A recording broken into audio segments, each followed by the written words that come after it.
Bismillahirrahmanirrahim. Alhamdulillahirabbil alamin. Wassalatu wassalamu ala asyrafil anbiya wal mursalin sayyidina maulana Muhammadin wa ala alihi wa sahbihi ajmain. Yang menghalangi kita untuk selalu istiqamah dalam beribadah yaitu nafsu kita sendiri. Selanjutnya, wahai orang yang mempunyai kehendak beribadah kepada Allah, semoga Allah menjaga engkau dan menjagaku. Hendaknya selalu berhati-hati terhadap nafsu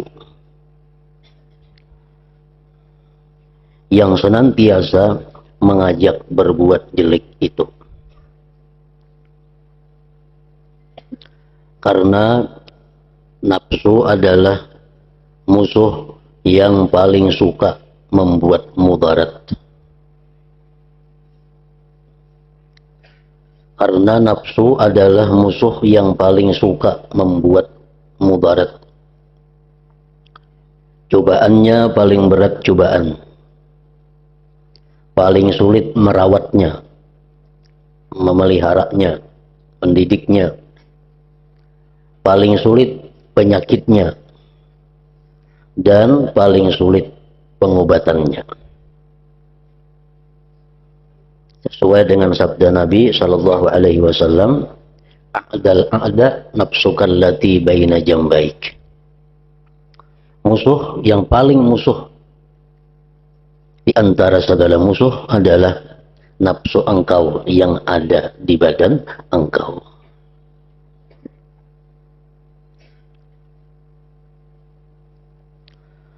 Keharusan berhati-hati terhadap nafsu itu disebabkan oleh dua hal. Kenapa kita mesti disuruh melawan nafsu kita? Kenapa kita disuruh berhati-hati terhadap ajakan-ajakan nafsu? Disebabkan dua perkara. Satu, nafsu adalah musuh yang datang dari dalam diri sendiri. Artinya nafsu itu adalah merupakan bagian daripada diri kita sendiri.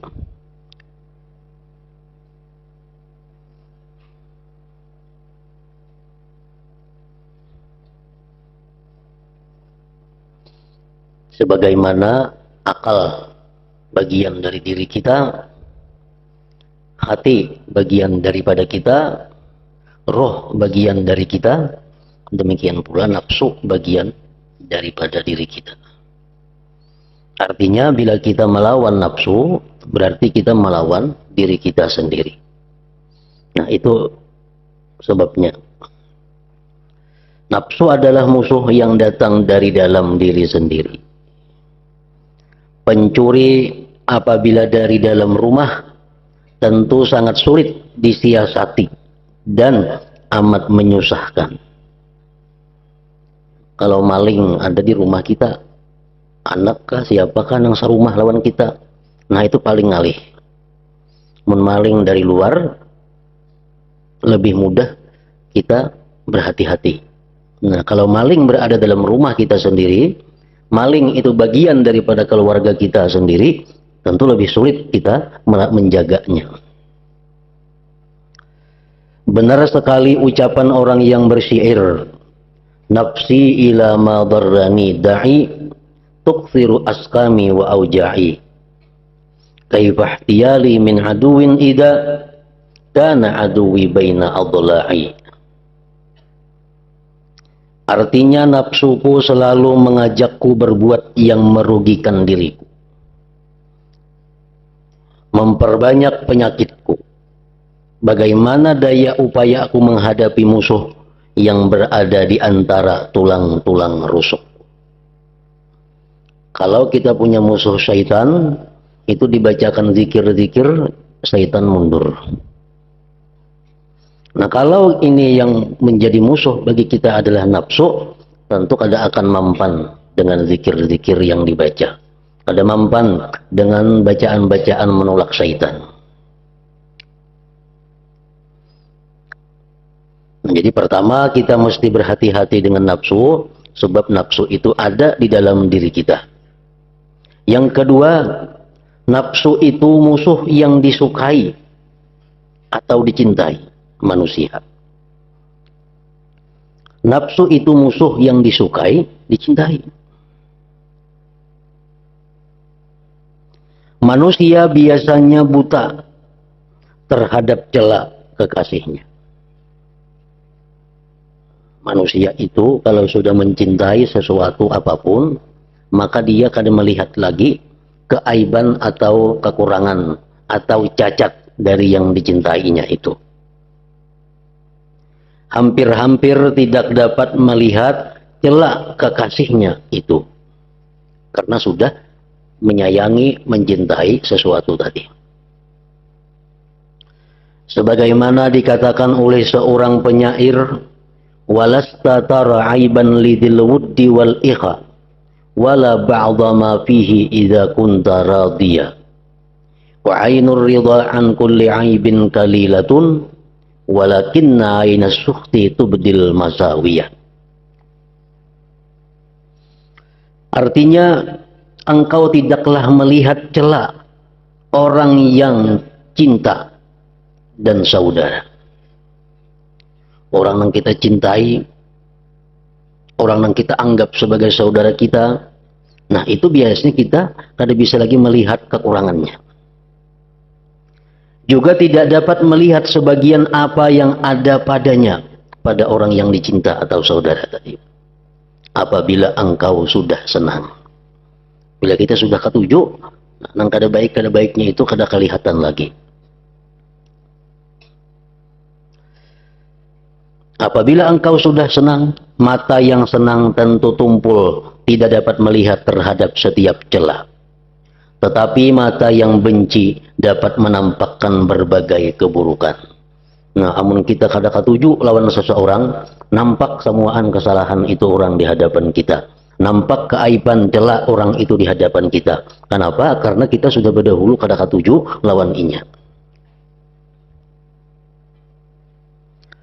Kalau begitu manusia akan menganggap baik setiap kejelikan yang datang dari diri nafsunya. Dan hampir-hampir tidak dapat melihat celahnya. Padahal nafsu tetap memusuhi dan membuat mudarat. Tidak memakan waktu lama, nafsu itu tentu akan menjerumuskannya ke dalam keterbukaan aib dan kerusakan. Sedangkan ia tidak merasa. Kecuali jika Allah menjaganya dan menolongnya mengalahkan nafsu dengan anugerah dan rahmatnya.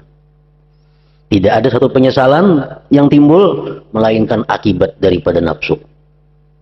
Tidak ada satu keaiban yang tersiar, melainkan dahulunya akibat daripada mengabulkan ajakan hawa nafsu. Tidak ada satu kerugian atau kekalahan yang terjadi, melainkan dahulunya mengabulkan ajakan hawa nafsu. Kemudian renungkanlah satu faedah penting yang dapat memuaskan engkau, yaitu apabila engkau mau memperhatikan, tentu mengetahui bahwa asal semua fitnah, maksiat, terbukanya aib, kehinaan, kerusakan, dosa dan afat yang terjadi pada makhluk Allah, sejak permulaan makhluk sampai hari kiamat, sumbernya adalah dari nafsu ini. Orang-orang berada dalam penjara, akibat apa? Akibat meluluskan kehendak hawa nafsunya.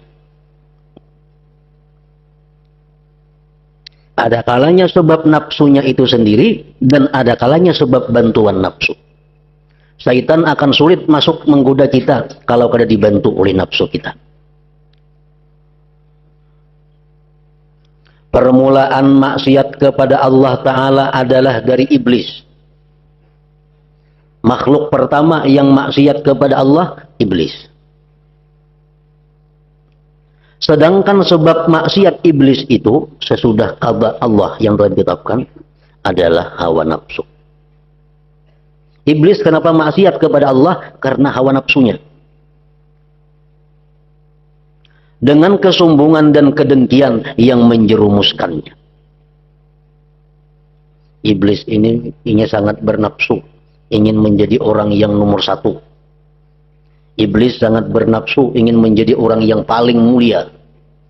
Iblis sangat bernafsu ingin menjadi orang yang paling diagungkan. Akhirnya, karena bernafsu demikian, jadilah iblis itu orang yang terkutuk. Akibat apa? Akibat hendak meluluskan nafsunya tadi. Sesudah beribadah selama 80.000 tahun, menurut satu pendapat, iblis itu dia beribadah kepada Allah 80.000 tahun, kada pernah lupa kepada Allah, kada berzikir kepada Allah. Tapi karena ini hendak segala-galanya, akhirnya apa? Terjerumus ke dalam lautan kesesatan sehingga tenggelam selamanya. Karena tidak ada di sana dunia. Waktu itu iblis maksiat kepada Allah, kada ada lagi dunia. Tidak ada makhluk, manusia belum ada. Tidak ada syaitan, syaitan pun kada ada. Iblis itu bapaknya syaitan. Namun nafsu yang ada. Nah, dengan kesombongan dan kedengkiannya memperlakukan iblis dengan apa yang ia lakukan. Nah, jadi maksiat pertama yang paling tuha di dalam alam semesta ini adalah maksiatnya iblis, sombong dan dengki. Kenapa timbul demikian? Karena meluluskan hawa nafsunya. Kemudian sesudah dosa iblis adalah dosa Adam dan Hawa alaihimassalam. Kedua orang ini juga dijerumuskan oleh kesenangan nafsu ke dalam perbuatan dosa. Begitu pula keinginan mereka untuk hidup abadi di surga, sehingga terbujuk dengan ucapan iblis. Iblis menggoda Adam dan Hawa melalui nafsu, karena bantuan nafsu, lalu memakan buah khuldi itu. Sehingga terbujuk dengan ucapan iblis. Jadi terbujuknya kedua orang ini adalah lantaran bantuan nafsu yang membantu iblis. Sampai kedua orang Adam dan Hawa tersebut keluar dari samping Allah Ta'ala, dari jiran Allah Ta'ala, dan dari menetap di surga Firdaus. Turun ke dunia yang hina, yang sulit, yang panah, lagi pula membuat rusak.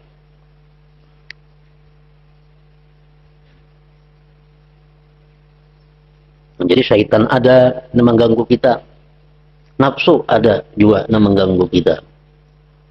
Ujar Nabi SAW, al-mu'min baina khamsi syada'id. Orang beriman itu hidup di tengah-tengah 5 kesulitan, 5 kepayahan. Pertama, mukminin yahsuduh, orang yang dengki kepadanya. Itu pasti ada ditemui. Bila kita hidup di tengah-tengah masyarakat, pasti ada orang yang dengki lawan kita. Nah, itu yang kita hadapi dahulu.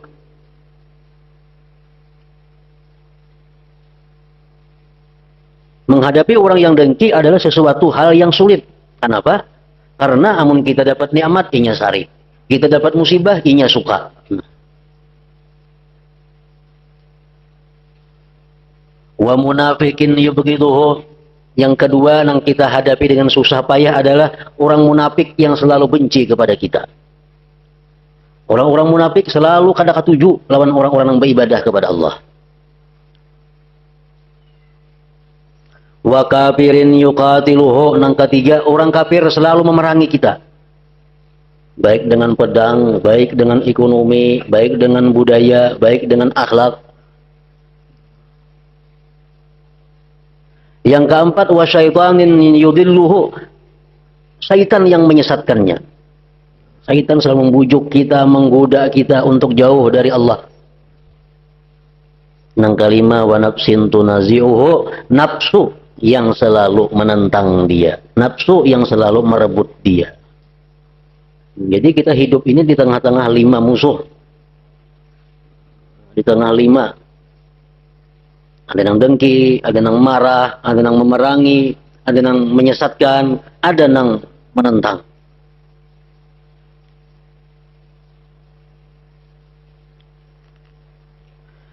Dan mereka mengalami apa yang mesti mereka alami. Nabi Adam dan Hawa tadi. Keturunan mereka pun mengalami apa yang mesti dialami sejak hari itu hingga selamanya. Lalu renungkan pula peristiwa Qabil dan Habil. Kenapa terjadi pembunuhan? Si Qabil membunuh Habil. Sebab yang membuat Qabil membunuh Habil adalah kedengkian dan kepelitan. Kikir. Terjadilah pembunuhan. Qabil dan Habil murni adalah peristiwa terjadi karena nafsu. Menurut riwayat bahwa Siti Hawa bini Nabi Adam itu bila mana lahir pasti kambar. Laki saikung, bini saikung. Karena lahir pulang, kambar pulang. Laki saikung, bini saikung. Nah itu kayaknya dikawinakan besilang. Kawin silang. Nang ading laki-laki lawan kakak laki-laki, kakak bini-bini, kakak laki-laki lawan ading bini-bini. Jadi Siti Hawa itu bila betianan beranak dua sekali keluar. Karena belum ada manusia. Nah, Qabil dan adiknya kembarnya bernama Iklima itu adalah pulihan Nabi Adam dan Hawa di surga. Walaupun menurut satu pendapat lahirnya di dunia juga, cuma asalnya di surga. Nah, lalu berhubung ini orang surga, Qabil lawan Iklima ini. Qabil yang laki-laki, Iklima kembarnya yang binian, lahir di dunia bungas-bungas orangnya, orang surga. Yang itu lahir nang kedua, anaknya Adam dan Hawa ini Habil lawan Labuda. Ini sudah orang dunia, kada sebaik orang surga. Lalu ujar Nabi Adam, wahai Qabil, wahai Habil, ini peraturan dari Allah. Kawin mesti berhuruf. Qabil lawan Labuda, Habil lawan Iklima. Kabaratan si Qabil. Ujar Qabil, nang kambaran bunga orangnya. Kambaran Habil itu kada bunga, udah hendak berhuruf. Nah ini sudah menunjukkan adanya nafsu. Ujar Nabi Adam itu sudah keputusan dari Tuhan. Bahwa berhuruf macam itu. Ujar Qabil, itu kada dari Tuhan, dari pian seorang aja nama aturan itu. Nah, lawan Nabi Adam nih, itu aturan pian bukan dari Tuhan. Amun ikam kada percaya, ujar si Nabi Adam, ikam berkurban. Kurban. Apa kurbannya? Lain sapi, kurbannya gandum. Siapa gandumnya yang dimakan api, berarti diterima. Bila gandumnya itu kada dimakan api, berarti kada diterima. Karena ada api turun dari langit. Lalu si Habil disuruh mengambil gandum, Qabil disuruh dia mengambil gandum. Qabil ini pemalar, pelit. Gandum yang paling uyuh diunjuk segan berkorban itu. Gandum yang paling kada baik. Nah, gandumku si Qabil. Ada si Habil ini, gandum yang paling baik diunjuk. Gandum yang paling murni diunjuk segan berkorban itu. Anda kedua-duanya di tanah lapang. Kemana kena api turun memakan, berarti itu yang diterima. Datang api dari langit memakan korbannya si Habil. Karena baik. Qabil kalah. Jadi Qabil ini dua penyakit. Pertama nafsu tadi, yang kedua pemalar. Dengki. Kada nyaman melihat si Habil ini mengambil dang sanak seorang. Nah, jadi itulah awal maksiat yang ada di permukaan bumi ini. Itulah awal maksiat yang terjadi di permukaan bumi. Kemudian peristiwa Harut dan Marut. Penyebab Harut Marut turun derajatnya disiksa adalah karena menuruti kesenangan nafsu. Kan Nabi Adam begitu disuruh ditentukan menjadi khalifah di bumi, ujar malaikat, ya Tuhan, jika kami hanum jadi khalifah di bumi itu, kayaknya manusianya bakal lahir di bumi, berbunuh-bunuhan gananya di bumi, emang kami kada. Hmm. Ya Tuhan, cobai kamu ke bumi. Siapa pilih malaikat yang paling baik sini? Terpilihlah Harut lawan Marut. Nah, diturunkan ke dunia. Sebelum turun ke dunia, diandaki syahwat nafsu kepada keduanya itu. Karena Adam kan punya hawa nafsu. Malaikat mau diturunkan ini kada nafsu, bujur ya karena kenapa? Di si Harut Marut ini diturunkan ke bumi, diandaki Tuhan juga hawa nafsu macam manusia. Sampai di bumi, Harut Marut ini ternyata sama aja lawan manusia juga. Banyak berbuat pelanggaran-pelanggaran hukum Allah. Banyak berbuat maksiat kepada Allah. Padahal malaikat diandaki hawa nafsu, nakal pada manusia. Membunuh, dalam riwayatnya, minum, berzina. Padahal malaikat, cuma diandaki Tuhan hawa nafsu kayak manusia. Akhirnya disiksa Harut dan Marut ini. Karena menuruti kesenangan nafsu. Demikian seterusnya sampai hari kiamat. Setiap ada fitnah di kalangan masyarakat manusia, atau terbukanya aib, atau sesat, atau maksiat, pasti berasal dari nafsu. Dan kesenangan nafsu, pokoknya. Seandainya tidak ada nafsu dan kesenangan nafsu, tentu semua manusia selamat dan baik. Nafsu itu kada kawa dijauhkan dari kita. Kita kada bernafsu mati.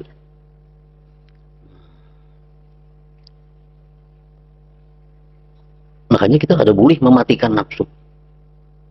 Yang kita disuruh itu adalah mengendalikan nafsu di bawah kendali akal, di bawah kendali agama.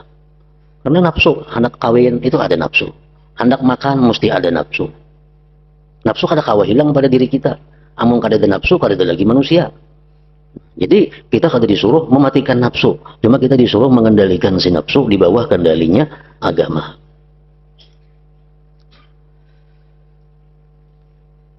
Seandainya tidak ada nafsu dan kesenangan nafsu, tentu semua manusia selamat dan baik. Ya di langit malaikat tuh kada bernafsu. Dengar bakal lahir malaikat kada ada. Malaikat maksiat kada ada. Malaikat berbunuh-bunuhan kada ada. Kenapa? Inya kada ada nafsunya. Manakala ada musuh dengan sifat seperti ini, yakni selalu membuat mudarat, maka wajiblah bagi orang yang berakal untuk berprihatin terhadap urusan musuh ini. Karena nafsu ini selalu membawa kepada kejahatan, membawa kepada sengsara, kita wajib hati-hati dengan nafsu itu. Semoga Allah memberikan petunjuk dan pertolongan kepada kita semua. Jika engkau berkata, kalau begitu bagaimana daya upaya menghadapi musuh semacam ini? Dan bagaimana cara mengatur siasat menghadapinya nafsu? Kalau syaitan semalam, caranya kita menghadapi, minta perlindungan kepada Allah dengan membaca doa-doa, zikir-zikir. Kalau nafsu Bang, kayak apa caranya kita mengakalani supaya nafsu ini bisa tunduk lawan agama, lawan akal? Cobalah terangkan hal itu kepada kami. Ketahuilah bahwa di muka telah kuterangkan, urusan nafsu itu sangat sulit karena tidak mungkin mengalahkannya sekaligus seperti musuh-musuh yang lain, sebab nafsu adalah tunggangan dan alat kita. Ada dikatakan ada seorang desa mendoakan temannya dengan kebaikan. Ia berkata, mudah-mudahan Allah Ta'ala menghinakan semua musuhmu, kecuali nafsumu. Yakni nafsu itu tidak bisa dikalahkan sekaligus. Dan tidak boleh dibiarkan terus-menerus, karena kemudaratannya besar sekali. Jadi engkau pasti membutuhkan salah satu di antara dua cara. Engkau harus mendidik nafsu, dan menguatkan nafsu Anda. Nah, jadi mendidik sekaligus menguatkan. Sekira-kira kuat memikul berbuat segala kebaikan. Dan Anda harus melemahkan serta menahan nafsu Anda menurut batas yang tidak melampaui batas. Maka dalam persoalan nafsu ini, Anda terus-menerus berada dalam perawatan yang sangat dan perhatian yang teliti. Jadi nafsu kita ini, pada awalnya nafsu kita ini adalah nafsu amarah. Nafsu amarah itu Pikirannya makan, minum, guring, kawin, nyaman-nyaman semuaan. Perkara halal haram itu kada tahu urusannya. Itu nafsu pertama-tama manusia yang dibawa lahir ke dunia. Nah ini yang mesti dididik, dirubah. Nafsu amarah, ya nafsunya orang-orang kafir, nafsunya orang-orang yang fasikin, orang-orang yang keluar dari jalan Allah. Keinginannya kadada anak berbuat taat, punya ada juga anak taat, nah untung taatnya itu. Nah dididik si nafsu amarah nih. Akhirnya apa? Menjadi nafsu lawamah. Menjadi nafsu lawamah. Nafsu lawamah ini nafsu kebanyakan orang-orang yang beriman. Mau sudah berbuat kebaikan, tapi mau juga masih berbuat dosa. Namun bila dia berbuat dosa, dia mencela dirinya, dia menyesali, tobat kepada Allah. Nah ini sudah nafsu lawamah ngarannya. Kita nih menghinakan diri kita karena kita dulu berbuat jahat. Kita ini mencela diri kita karena kita dahulunya berbuat maksiat. Sekarang kita tobat kepada Allah. Nah nafsu kita tuh ngarannya nafsu lawamah sudah nih itu. Sampai amarah. Yang ketiga, nafsu mutmainnah. Ini nafsunya orang-orang muta'allimin al-amilin, orang-orang pelajar yang mengamalkan ilmunya. Nafsu mutmainnah. Nafsu yang sudah tenang, kada tergoda dengan segala macam kemaksiatan, kada tergoda dengan hal-hal yang membawa dia mudarat. Nafsu yang tenang beribadah kepada Allah. Nah, itu namanya nafsu mutmainnah. Nah, jadi untuk sampai ke nafsu mutmainnah itu manusia perlu latihan, pendidikan. Kada mau dibiarkan langsung jadi nafsu mutmainnah, kada mau. Maka dalam persoalan nafsu ini Anda terus-menerus berada dalam perawatan yang sangat dan perhatian yang teliti.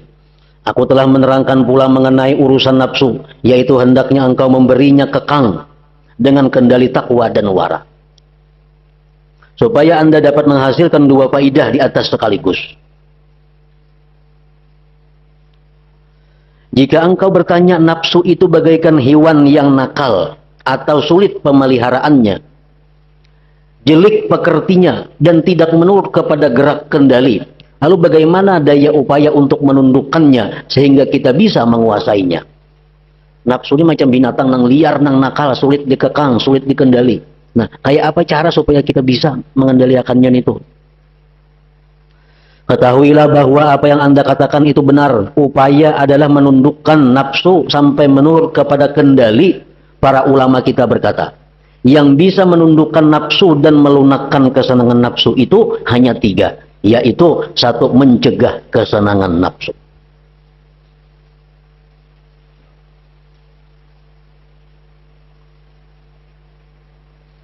Nah, apa yang dikehendaki nafsu kada dikabulakan. Namun itu bertahap. Ada kawas sekaligus. Orang nang makan asalnya 2 piring sekali makan, langsung berubah jadi setengah piring. Kada kawa, lumpuh punya. Lumpuh.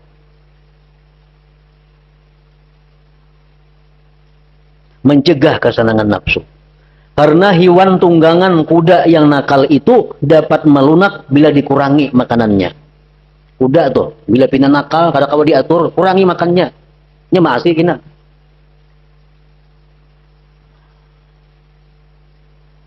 Yang kedua, membebani nafsu dengan ibadah yang berat-berat. Makannya dikurangi dan dibebani dengan tugas-tugas ibadah yang berat. Itu pun bertahap juga. Dimulai daripada membaca Quran setengah muka setiap hari. Itu paling perlu waktu 2-3 menit. Sekian puluh hari berjalan ke itu, dibebani lagi dengan semukaan Al-Quran dibaca setiap hari. Nah, dipaksa nafsu dibebani ibadah. Karena nafsu ini menurut saja mau dibebani itu. Dan kadalawas ini akan jadi senang. Kayak apa aja nakalnya nafsu kita, kalau kita didiknya menurut. Kita melihat orang yang membaca Quran 10 juz atau sahatam sehari, itu kawa langsung, kata kawa juga. Mereka tuh bertahap dahulunya.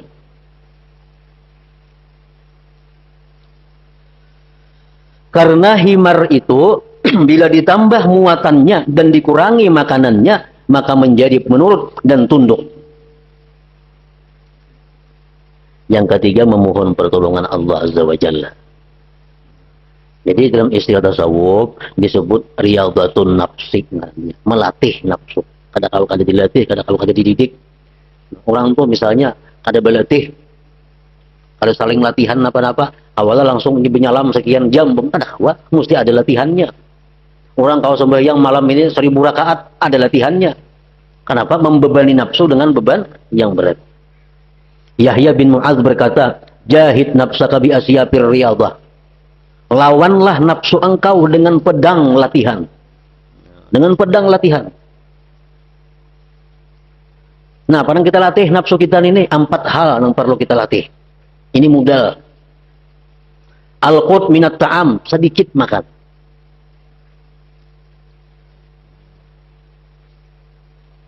Makan tuh sedikit. Yang biasa makan 3 kali sehari itu 2 kali aja sehari. 2 kali sehari. Mau kadang-kadang mesti 3 kali juga sehari, dikurangi takarannya. Dilatih. Yang kedua, mengurangi guring. Yang ketiga, mengurangi lantih.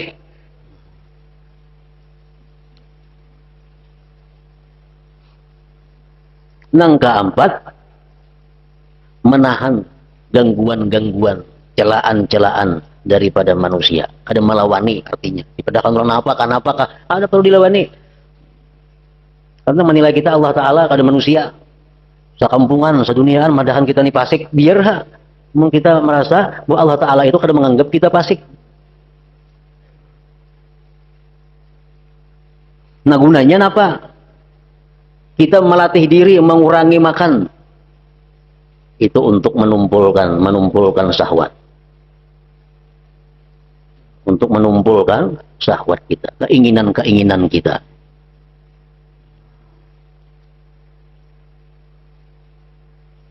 Jadi keinginan-keinginan yang jahat itu akan berkurang. Mengurangi guring, apa tujuannya? Keuntungannya, saful iradat. Orang yang guringnya kurang itu, guringnya kada banyak itu, kehendaknya bersih. Kehendaknya itu bersih. Saful iradat. Orang yang mengurangi bepandiran itu, apa keuntungannya? Selamat daripada dosa. Ini bila kelantihan itu pasti ada tersambat, apa yang kada baik.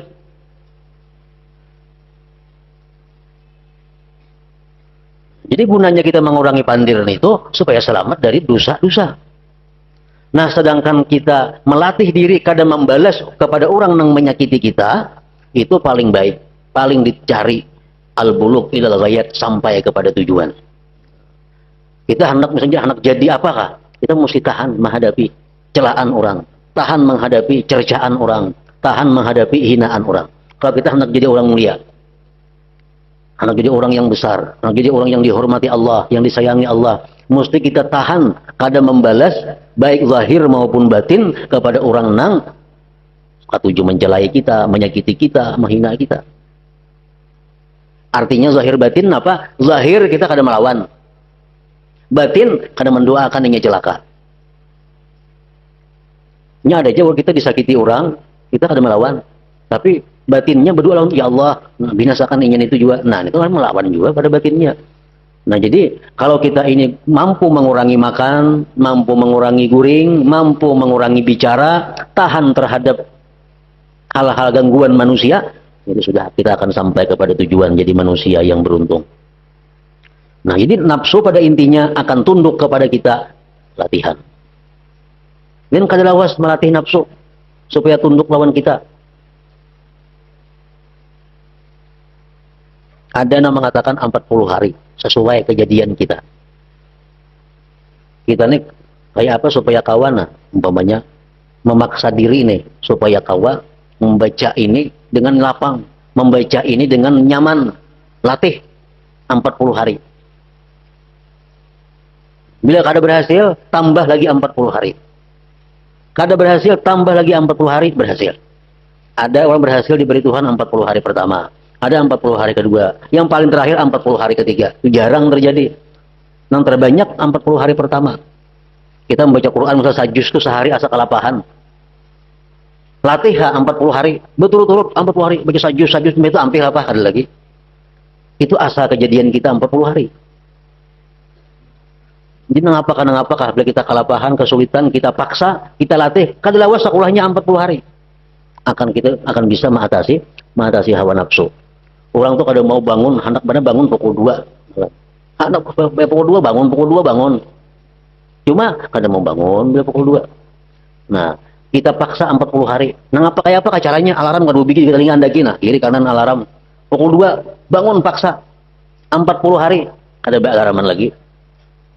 Namunnya masih tambah 40 hari kedua. Tapi biasanya 40 hari pertama itu sudah berhasil. Bangunnya nyaman, kada berpaksaan lagi. Nah, jadi nafsu ini melatih itu selama itu. Tidakkah Anda pernah mendengar perkataan Nabi Yusuf alaihissalam yang mengatakan inna nafsa la ammaratun bisu illa ma rahima rabbi. Artinya sungguh nafsu itu selalu mengajak berbuat jelek kecuali nafsu ia orang yang memperoleh rahmat Tuhanku.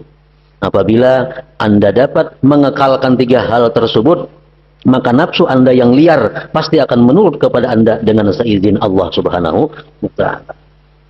Kalau sudah begitu, hendaklah engkau segera mengendalikan nafsu itu dan membebaskan diri dari ajakan jeleknya nafsu itu.